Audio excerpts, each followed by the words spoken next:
Untuk di tempat-tempat lain itu kan tidak demikian. Makanya efektif. Nah, daerah yang baru sambung ini kita punya potensi. Kota Khawatir tidak akan mungkin double. Kenapa Pak Wakil? Ini karena database-nya, kalau dulu kan data tangan doang begini nih. Sekarang ini saya bikin aplikasi. Ini data orang di bus begini. Kalau double langsung duplikat. Insya Allah mudah-mudahan bisa. Jadi yang 49.000 itu penyebabnya khawatir Pak. Dulu ngapa kok sudah malah pada mati. Ilmunya kurang. Nah, oleh karena itu kami menenangkan, jangan sampai nanti kalau terjadi wong pada mati kita apa, itu memang kita iwan. Kita akan mengadakan efisiensi. DPRD siap mengajukan berapa sih? Kami yakin dengan semua itu 27 miliar.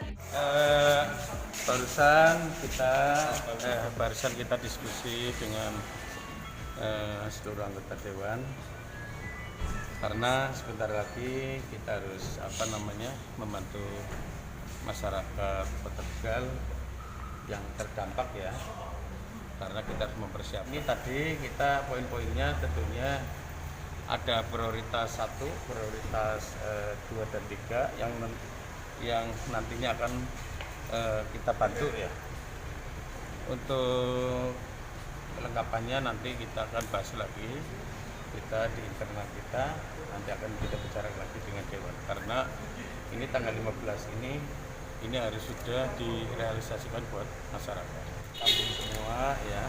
Yang jelas saya berharap agar masyarakat ini kan dengan waktu yang pendek ini ya, khususnya di bulan April dan Mei ini harus segera dibantu, karena saya yakin ini ekonomi ini global ya, khususnya Kota Tegal ini kan sangat terpuruk ya.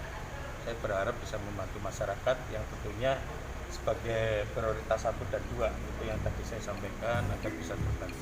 Itu ya. Yep.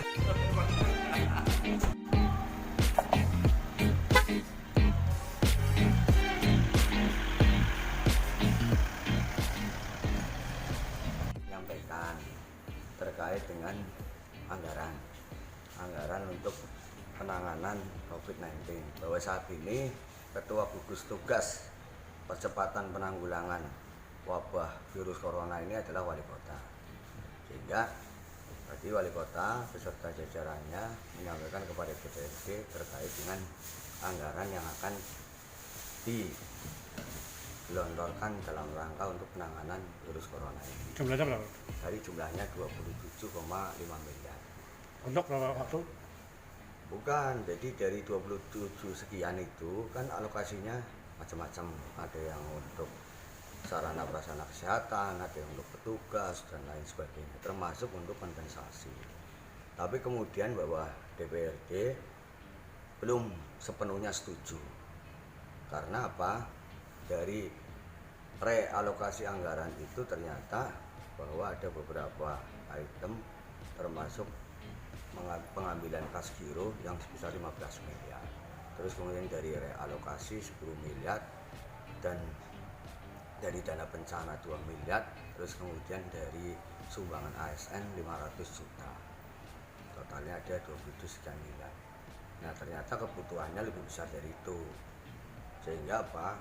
Kita berharap kepada seluruh OPD untuk bisa realokasi anggaran kegiatan yang tidak mungkin dilaksanakan sampai dengan bulan Mei. Ada banyaklah, termasuk di pemerintah Kota Tegal itu kegiatan untuk hari ulang tahun, hari jadi Kota Tegal, itu pun biayanya cukup besar dan itu dialihkan seluruhnya untuk penanganan COVID-19. Juga untuk kegiatan apeksi ini juga tidak bisa dilaksanakan. Dan kemudian dari kegiatan-kegiatan OPD yang lain, termasuk di DPRD.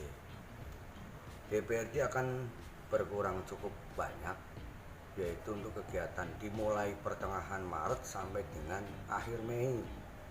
Ini kan kegiatan rapat-rapat, terus kemudian kegiatan kunjungan kerja DPRD yang tidak bisa dilaksanakan, itu semuanya nanti akan dialokasikan untuk penanganan COVID-19. Terus kemudian terkait dengan kompensasi, tadi kita berikan masukan. Nah, kompensasi itu kan terhadap warga miskin dan terhadap warga yang terdampak.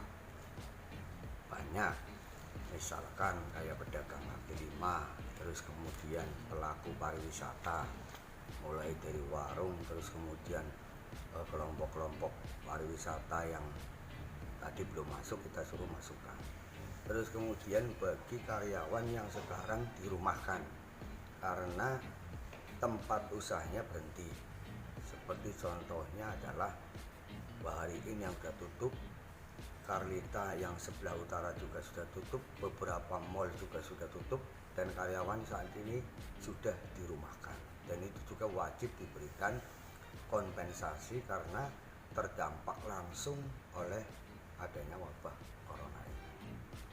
Ya, seperti itu.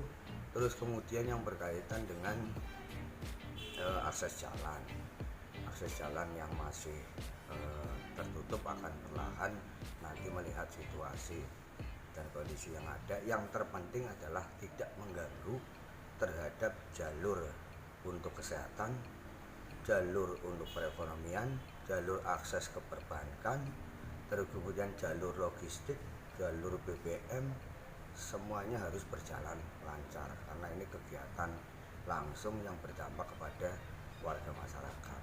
Nyalanya masih jam 12 malam ke atas.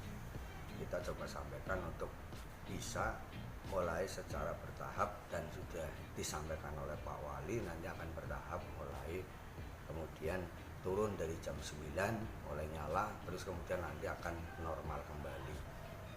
Mudah-mudahan perkembangan ke depan semakin baik, maka Kota Tegal akan normal kembali, baik dari akses jalan, lampu jalan maupun kegiatan. Nanti mereka akan hitung ulang kembali karena terkait dengan kompensasi ada beberapa warga terdampak yang belum masuk.